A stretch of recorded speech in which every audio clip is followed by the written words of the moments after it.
आज हम class 11th chapter 10 straight lines को डिस्कस करने जा रहे हैं।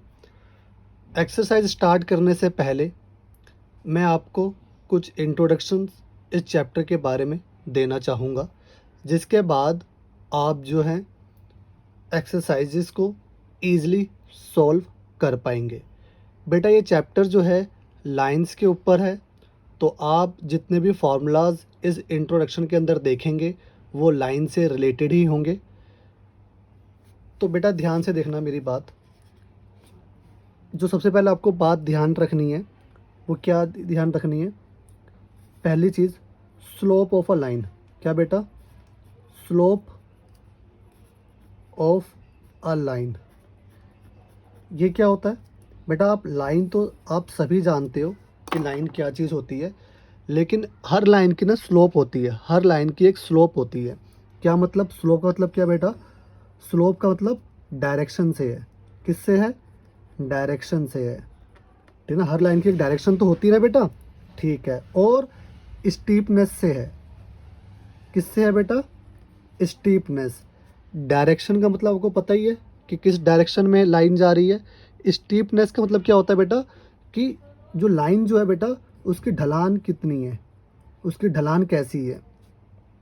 ठीक है ना? ढलान बोल लो, आप झुकाव बोल लो कि लाइन कितनी झुकी हुई है। अगर मैं यहाँ पे लिख दूँ झुकाव, ठीक है ना, कितनी बैंड है लाइन। जैसे अगर मैं आपको एक ग्राफ की हेल्प से अगर मैं आपको समझाना चाहूँ तो आप और अच्छे से समझेंगे। ध्यान से देखना।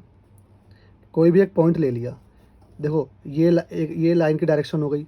अब लाइन डायरेक्शन ऐसी भी हो सकती है, ऐसी भी हो सकती है, ऐसी भी हो सकती है। अब देख रहे हो लाइन जो है झुकते चली जा रही है, एकदम फ्लैट हो गई। तो ये जो है स्लोप ऑफ अ लाइन कहलाती है। क्या कहलाती है? Slope of a line. कि लाइन की डायरेक्शन क्या है और लाइन में कितनी स्टीपनेस है। बात समझ में आ गई आपको? चलो बेटा, जो स्लोप है ना, दूसरी चीज़ देखना, दूसरी चीज़ देखना बेटा। जो स्लोप जो है उसको ना आप रिप्रेजेंट करेंगे, रिप्रेजेंट करेंगे किससे? एम से। ठीक है ना? स्लोप को आप किससे रिप्रेजेंट करेंगे? एम से।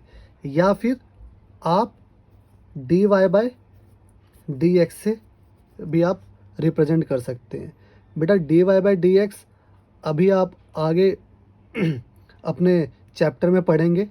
आपने इकोनॉमिक्स में भी पढ़ा होगा कि D Y by D X का मतलब क्या होता है कि चेंजेस। क्या होता है मतलब? D Y by D X का मतलब चेंजेस, कि कितना चेंज आ रहा है। ठीक है ना? स्लोप मतलब स्लोप की डायरेक्शन क्या है, उसकी स्टेपनेस क्या है, लाइन में कितनी चेंजेस आ रही है। तो आप स्लोप को एम से भी रिप्रेजेंट कर सकते हैं और आप D Y by D X से भी रिप्रेजेंट कर सकते हैं। 99.9% केस में, इवन 100% केस में आप स्लोप की जगह पे आप एम लिख देना। ठीक है? चलो अब बात आती है ये स्लोप कैलकुलेट कैसे करते हैं। स्लोप कैलकुलेट कैसे करते हैं बिल्कुल ध्यान से देखना। अगर आपको स्लोप कैलकुलेट करनी है ना, तो आपको एक लाइन गिवन होगी। उस लाइन के आपको बेटा दो पॉइंट गिवन होंगे। ठीक है ना? एक पॉइंट x1 y1 होगा, एक x2 और y2 होगा। सपोज़ करो, मैं एग्जांपल के तौर पे यहाँ पे आपको समझा देता हूँ। मान लो एक लाइन है, इसके यहाँ पे कोई कोऑर्डिनेट्स गिवन है, पॉइंट गिवन है आपको 2 और 3, और यहाँ पे गिवन है 4 और 5। ठीक है ना? तो ये x1 y1 हो गया, ये x2 y2 हो गया। बात समझ में आ गई? ये क्या हो गया? x1 y1, ये हो गया x2 y2। तो अगर आपको ये दो पॉइंट्स गिवन है किसी लाइन के, तो आपको स्लोप निकालनी है बेटा। स्लोप को मैं m लिखूंगा। ठीक है ना? तो ये स्लोप निकालने का फॉर्मूला क्या होता है? y2 माइनस y1 अपॉन में x2 माइनस x1। बात समझ में आ गई? चलो ये तीन बात मैंने आपको समझा दी। अब चौथी बात देखना। अगर बेटा लाइन, अगर लाइन पैरेलल हो, अगर लाइन बेटा पैरेलल हो किसके? टू एक्स एक्सिस के। अगर लाइन एक्स एक्सिस के पैरेलल हो, मैं आपको ये भी ग्राफ में समझा देता हूँ। ठीक है ना? किस तरीके से? अगर मान लो एक ग्राफ है, ठीक है ना, और मैं यहाँ पे कह रहा हूँ एक लाइन जा रही है जो एक्स एक्सिस के पैरेलल है। किसके? ये लाइन किसके पैरेलल दिख रही है? एक्स एक्सिस है ना, इसके पैरेलल है। तब क्या होगा? तब जो स्लोप जो होगी ना बेटा, जब जो स्लोप जो होगी वो 0 के इक्वल होगी। ठीक है? अच्छा, ये आपको याद रखनी है बेटा बातें। अगर लाइन, लाइन अगर बेटा परपेंडिकुलर है, या अभी अभी रहने दो, अभी पैरेलल ही लिख लेता हूँ मैं। लाइन पैरेलल है किसके, टू वाई एक्सिस के। अगर लाइन बेटा वाई एक्सिस के पैरेलल है तब देखो कैसे वाई एक्सिस के कैसे पैरेलल होगी। आई होप आप तो समझ गए होगे बताने से पहले ही। कुछ इस तरीके से वाई एक्सिस की लाइन पैरेलल होगी, ये लाइन है, ये वाई एक्सिस है, इसके पैरेलल है। तब बेटा स्लोप जो होगी ना, तब बेटा स्लोप जो होगी ना वो 1/0 के इक्वल होगी। आप स्लोप को 1/0 के इक्वल रखेंगे। बात समझ में आ गई। चलो अब ध्यान से देखना, अब जो छठी बात मैं आपको बताने जा रहा हूँ, ध्यान से देखना। If two lines are parallel, if two lines are parallel, अगर दो लाइन पैरेलल हो, ठीक है ना, मान लो आपको दो लाइन गिवन है क्वेश्चन के अंदर, ठीक है ना, और ये दोनों लाइन क्या है बेटा, पैरेलल है, ठीक है ना। तो देखो इस लाइन की भी अपनी खुद की एक स्लोप होगी, ठीक है ना, इस लाइन की भी आपकी खुद, अगर मैं इसको ए बी बोल लूँ और सी डी, क्वेश्चन भी गिवन है कि ए बी लाइन और सी डी लाइन पैरेलल है, तो बेटा ध्यान रखना जो ए बी की स्लोप होगी, जो स्लोप ऑफ ए बी होगा, स्लोप ऑफ ए बी जो होगा वो इक्वल होगा किसके, स्लोप ऑफ सी डी के, ठीक है ना। तो या फिर मैं ऐसे भी ले सकता हूँ बेटा कि जो m1 होगा वो इजिकल टू किसके होगा, m2 के। दो स्लोप है ना, तो एक स्लोप को आप m1 मान लेना, दूसरी स्लोप को आप m2 मान लेना, और दोनों स्लोप इक्वल होगी अगर टू लाइन्स आर पैरेलल। बात समझ में आ गई। चलो अब सेवंथ कुछ इसी तरीके से है, क्या, इफ बेटा if two lines are perpendicular, if two lines are perpendicular, ठीक है ना। अगर दो लाइन, एक लाइन ऐसी गिवन है और एक लाइन ऐसी गिवन है, सपोज करो इसका नाम मैंने दे दिया ए बी और उसका नाम दे दिया मैंने C D. If two lines perpendicular, तो ध्यान से देखना बेटा, तो जो दोनों लाइन की स्लोप है ना, स्लोप ऑफ ए बी और स्लोप ऑफ सी डी को आप मल्टीप्लाई करेंगे, ठीक है ना, वो -1 के इक्वल आएगी। मेरा कहने का मतलब क्या है, इसको मैं कैसे लिख सकता हूँ, m1 इंटू में जो m2 होगा वो -1 के इक्वल होगा। बात समझ में आ गई। चलो अब जो आठवीं चीज़ जो मैं आपको बताने जा रहा हूँ वो भी आप बिल्कुल ध्यान से देखेंगे बेटा।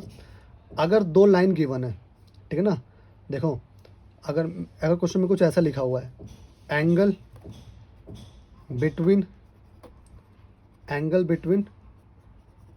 टू लाइन्स,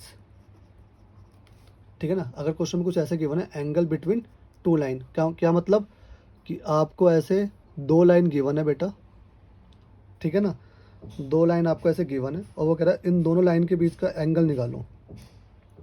क्या निकालो, एंगल निकालो, थीटा निकालो, ठीक है ना। तो इस थीटा को निकालने का फॉर्मूला क्या होता है, इसको आप कैसे निकालेंगे, tan theta is equal to में मॉडुलस के अंदर लिखना है आपको m2 minus m1 upon 1 plus m1 into में m2। बात समझ में आ गई आपको, ठीक है ना। और ये m1 और m2 मतलब ये दोनों लाइन की स्लोप है, ये लाइन है ना, इन दोनों लाइन की जो स्लोप है, ठीक है ना, वो आपको क्वेश्चन में उसके बारे में इंफॉर्मेशन गिवन होगी, ठीक है ना। आपको बस थीटा कैलकुलेट करना होगा। तो ये फॉर्मूला नंबर 8 था। एक फॉर्मूला नंबर 9 देख लेना, ठीक है ना, फॉर्मूला नंबर 9 देख लेना। अगर आपको सपोज करो एक लाइन के दो पॉइंट गिवन है, क्या, x1 y1 x2 और y2, ठीक है ना। और अगर आपको बोल दिया जाए कि आप डिस्टेंस कैलकुलेट करो, क्या कैलकुलेट करो बेटा, डिस्टेंस, तो बेटा आप कैसे कैलकुलेट करोगे, वही जो आपने क्लास 10th में सीखा। कैसे कैलकुलेट करते हैं, y2 माइनस y1 का होल स्क्वायर प्लस में x2 माइनस x1 का होल स्क्वायर अंडर रूट के अंदर। आप ये वाली टर्म पहले और ये वाली टर्म बाद में भी ले सकते हैं कि x2 माइनस x1 का होल स्क्वायर प्लस में y2 माइनस y1 का होल स्क्वायर, आप ऐसे भी कर सकते हैं। अगर मान लो इसी लाइन के बीच का मुझे मिड पॉइंट निकालना होता, इसी लाइन के बीच का अगर मुझे क्या निकालना होता बेटा, मिड पॉइंट निकालना होता, तो मैं कैसे निकालता, ये भी आपने सीखा होगा क्लास 10th में चैप्टर नंबर 7 में। कैसे बेटा, ये आप ऐसे निकालेंगे, कैसे, x1 प्लस x2 बाई 2, फिर y1 प्लस y2 बाई 2। बात समझ में आ गई? ठीक है बेटा, तो आप कुछ इस तरीके से डिस्टेंस और मिड पॉइंट निकाल सकते हैं। ठीक है, तो बेटा ये हमने जो है इंट्रोडक्शन पार्ट कर लिया है। ठीक है ना, ये फॉर्मूले आपको याद होने चाहिए। ठीक है, इसके बारे में आपको पता होना चाहिए, तभी जो है आप क्या कर सकते हैं, अपनी एक्सरसाइज को बहुत ही ईजी वे में सॉल्व कर लेंगे।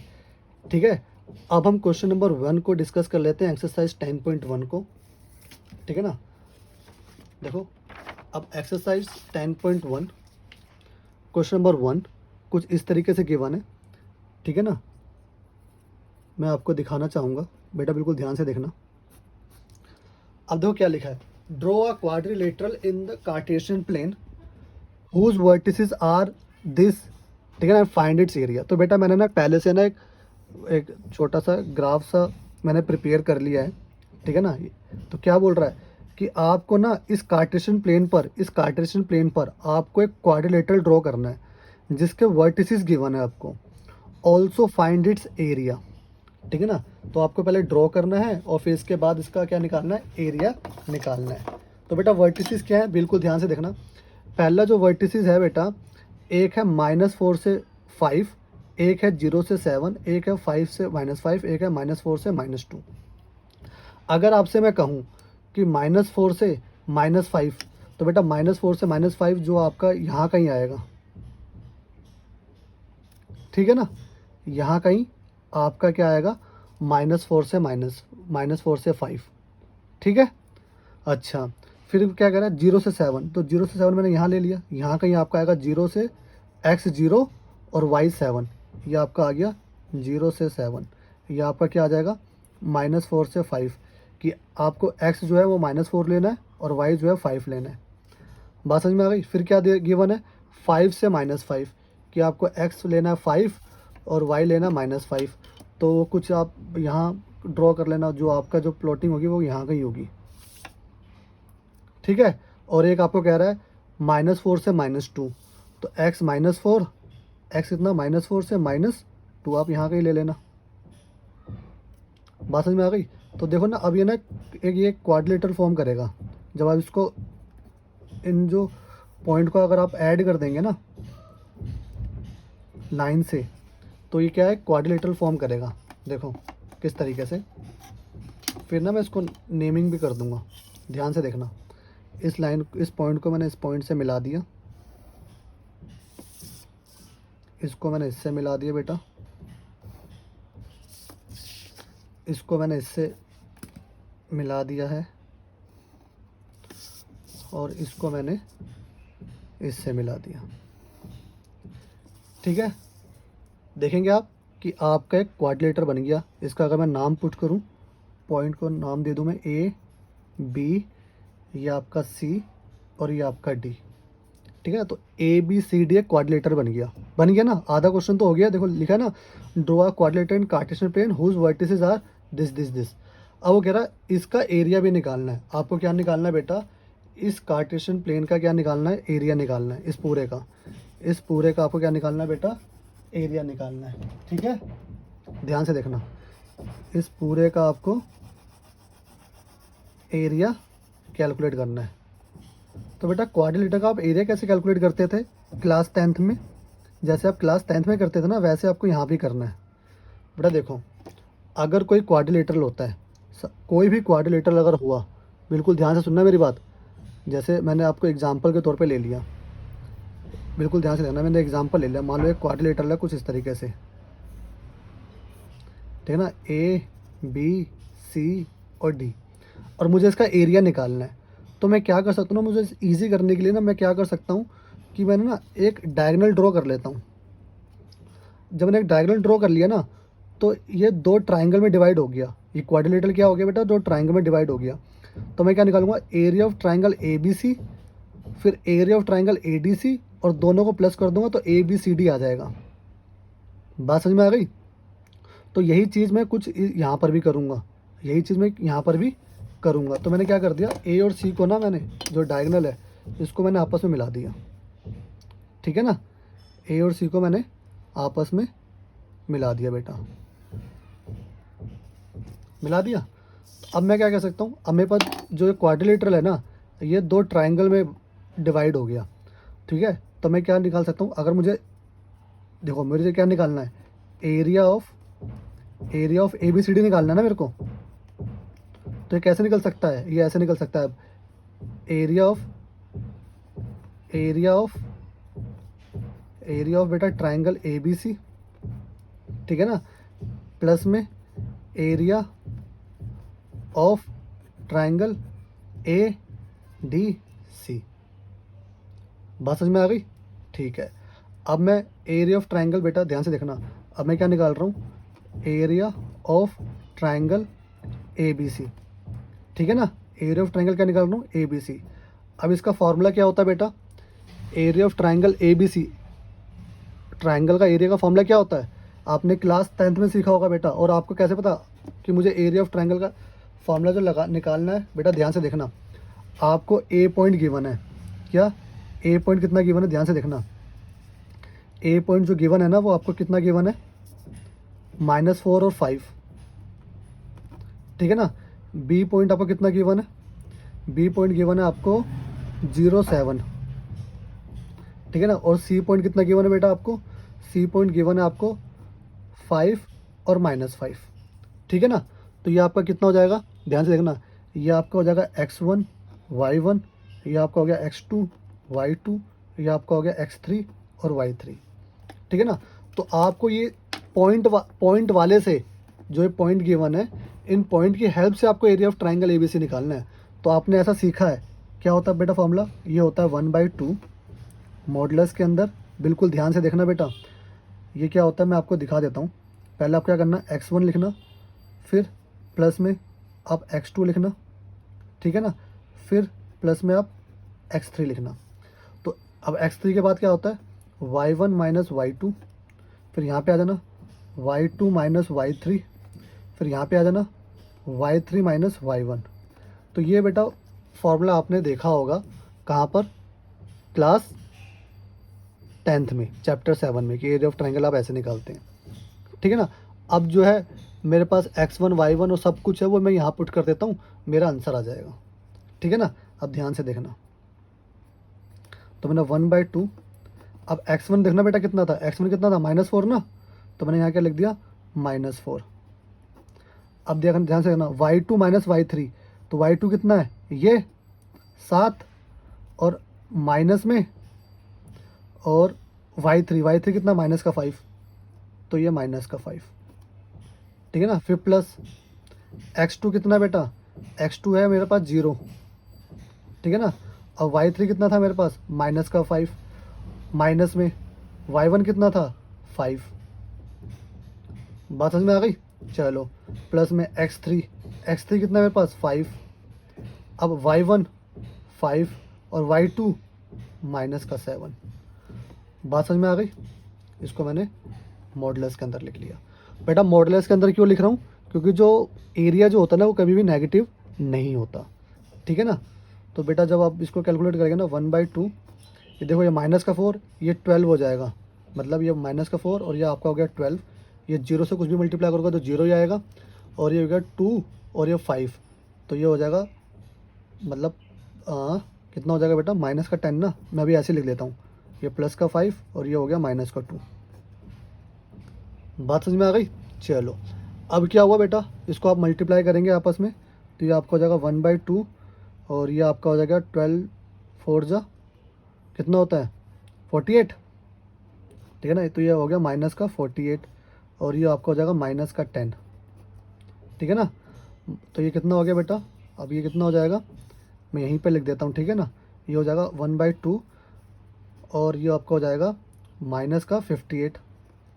अब मॉडुलस के बाहर आएगा तो ये पॉजिटिव बन जाएगा, तो ये अभी हो जाएगा 1/2 इंटू में 58, ठीक है ना। इसको आप कैंसिल करेंगे तो ये आपका आ जाएगा 29, ठीक है ना। तो area of a triangle A B C कितना आ गया बेटा 29। सिमिलरली बेटा आप क्या करेंगे, area of A D C निकालेंगे। क्या निकालेंगे बेटा, area of triangle A D C आप कैलकुलेट करेंगे, ठीक है ना। अब इसके लिए आपको ए और डी और सी पता होने चाहिए। तो ए तो आपको पता है कितना है बेटा, ए आपके पास था -4 और 5, और डी आपके पास था कितना -4 और -2, और सी आपके पास था कितना बेटा 5 एंड -5, ठीक है ना। तब यहाँ पे ये x1 हो गया, ये y1 हो गया, ये x2 हो गया, ये y2 हो गया, ये x3 हो गया और ये y3 हो गया, ठीक है। अब हमें क्या करना है, हमें ये फॉर्मूला यूज़ करके हमें area of triangle A D C निकालना है। तो क्या हो जाएगा बेटा 1/2, ध्यान से देखना क्या होता है फॉर्मूला, x1 कितना बेटा -4, फिर क्या है y2 - y3 मतलब -2 और -5, बात समझ में आ गई। फिर क्या लिखा है प्लस में x2 कितना बेटा -4, फिर क्या है y3 - y1 तो y3 माइनस में y1, फिर प्लस में x3 कितना था 5, फिर क्या होता है, फिर होता है y1 - y2 मतलब 5 और माइनस में -2, ठीक है ना। और ये मॉडुलस के अंदर आ गया। बात आपको समझ में आ गई। तो जब आप इसको कैलकुलेट करेंगे ना तो ये आपका हो जाएगा 1/2 और ये आपका हो जाएगा, ये आपका कितना हो गया -4, ये आपका 3 हो गया, प्लस में अब देखो प्लस और ये माइनस हो गया ना, प्लस माइनस हो गया, और ये -5 और ये -10 हो गया। अब -10 और -4 मल्टीप्लाई करोगे तो प्लस का 40 आ जाएगा, तो उसको मैं डायरेक्ट ले ले रहा हूँ प्लस का 40, ठीक है ना। और ये कितना हो जाएगा बेटा 35, ठीक है ना। तो ये आपका हो जाएगा 1/2 मॉडुलस के अंदर कितना -12 प्लस का 40 और प्लस का 35। जब आप इसको कैलकुलेट करेंगे प्लस माइनस करेंगे तो ये हो गया आपका 75 में से 12 गया कितना बचा 63। तो ये आपका हो जाएगा बेटा 1/2 इंटू में 63, तो ये आपका हो जाएगा 63/2, ठीक है ना। आपका ये एरिया ऑफ एडीसी आ गया।